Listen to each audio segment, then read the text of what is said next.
Welcome to another edition of Wealth Without Borders podcast.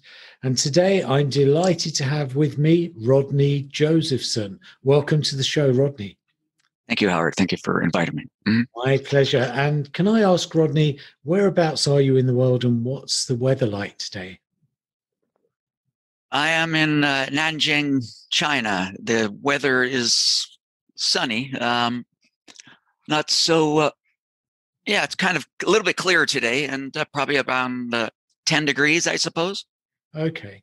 So you're very similar to us here in Shanghai. In fact, for those who don't know China, Rodney's, I don't know, is it 700 odd kilometers away? Something like that, 800, only 2 hours by train. And it only takes that long because you have to go around a big lake or so amazing China with its railway. But today we've got an intriguing person with us. For those of you who don't know Rodney comes from a different place and time.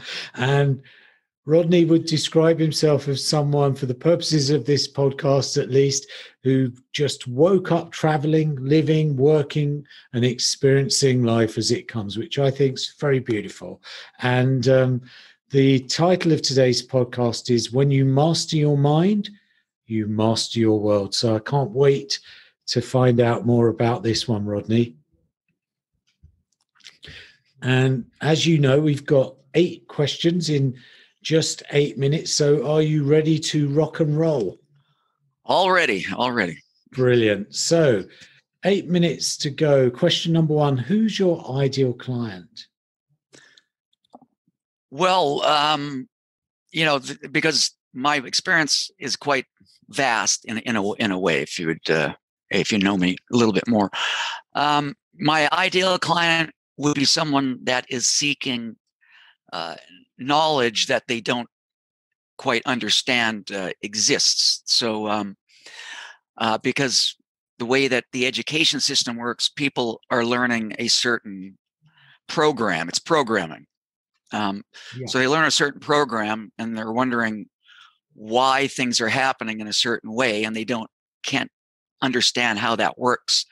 So through the process of learning NLP, you can get a better picture of the world and how it functions based on language or linguistics. Okay. And so those are the kind of clients or people that generally I would be looking for, or that they don't know what they're looking for. Remember, most people don't know what they're actually looking for. Yeah. So I can kind of help to open their mind up to a different perspective of why things are the way they are. Fantastic. And you've touched on the fact the problem you solve is one they don't necessarily know they have. But question number 2, 6 minutes 30. What is this problem that you solve? Can you describe it for us? Well, again, this is it's all related to linguistics or language. So, to be able to grasp a new idea or a new method or process, the person or the people have to have a different perspective, and the only way to do that is that they have to use various tools or methods to seek, let's say, the hidden truth of what is or how things function, and basically that is that's what I would attempt to get them to comprehend or understand to solve the problem. Fantastic. How intriguing. And 5 minutes 38 remaining. Question number 3. What are the typical symptoms people experience when they have this linguistic or mindset problem? Well, due to the programming of society, I mean, basically it's programming. You go to school, you learn a certain method, you learn a certain idea, concept. Usually it's all theoretically based. And due to the fact that language, especially English, is one of the most mixed languages in the world, with hundreds of contributing languages, most people don't even know what they're saying. in the deep meaning. Mm. That means the etymology of the language itself. Right.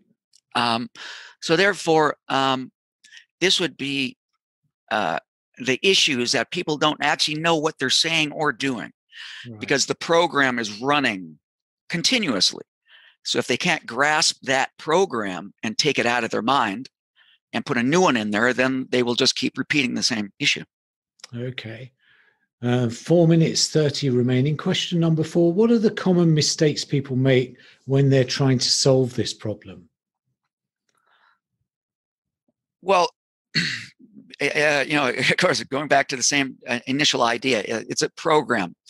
We've been raised getting programmed in society, and these programs run without us even knowing it.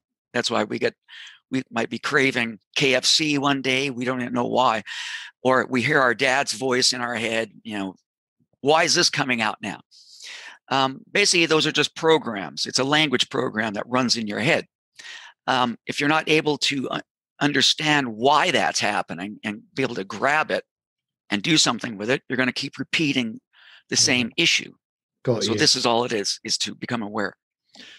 And there's just 3 minutes 35 remaining. Question number 5. What's one valuable free action that the audience can implement that will help them to solve this problem? Well, due to the fact of years of people's programming, it's not the easiest thing to start, but I'd say that number 1 is you have to learn to breathe. Deep breathing.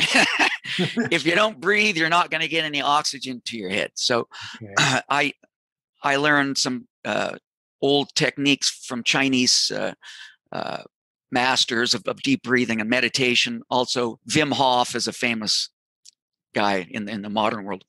Okay. So number 1 is deep breathing.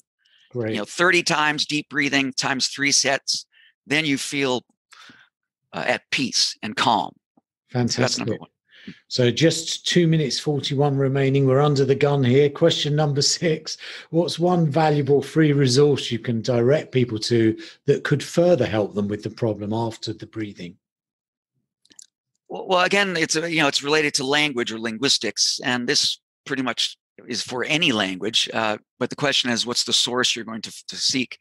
I would suggest people start to use etymology dictionaries to find out what they're actually saying. That's number 1. Number 2, of course, is to seek things based on NLP methods. So neuro-linguistic programming or neurophysiological linguistic program, mind and body materials. Those 2 things would be very important to grasp. Fantastic. Great advice. 1 minute 45. Question number 7. What concept or book or program or talk has been most impactful in your experience, Rodney? Well, again, following the same theme, programming is programming. Either you're being programmed or you got to program yourself. So I prefer to write my own material, so I'm keeping in control of what I think. But I do read, of course, I read other people's materials, but I do write my own, just maybe it's a note journal. I'm also co-authoring a book on branding and marketing with one of my colleagues, professors, which should be published in a journal this summer. And basically writing. But that being said, if people can read things about NLP, they'll start to learn how language functions, and then they can start to write. Right. Okay. Just 46 seconds remaining. Question number 8. What's the one question that I should have asked you that I didn't because of my programming that would give great value to our audience? Well, just like the title, when you master your mind, master your world, the question is, can anyone master their mind? I think that's what you should have been. Anyway, can anyone master their mind? Well, aside from any, serious issues, maybe schizophrenia or something.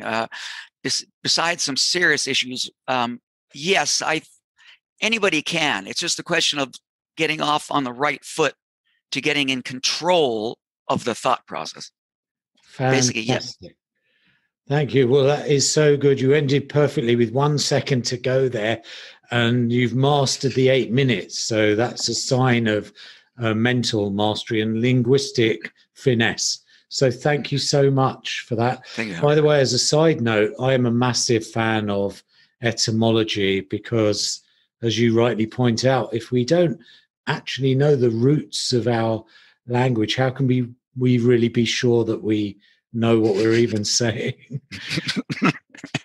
So you make some wonderful points, and thank you so much for taking the time. I know it's not easy to sum up such a complex area in so short a time. So thank you for that. Thank you, Howard. Thank you very much. Many thanks for checking out Wealth Without Borders podcast. I'd love you to head over to iTunes, subscribe, and leave us a review.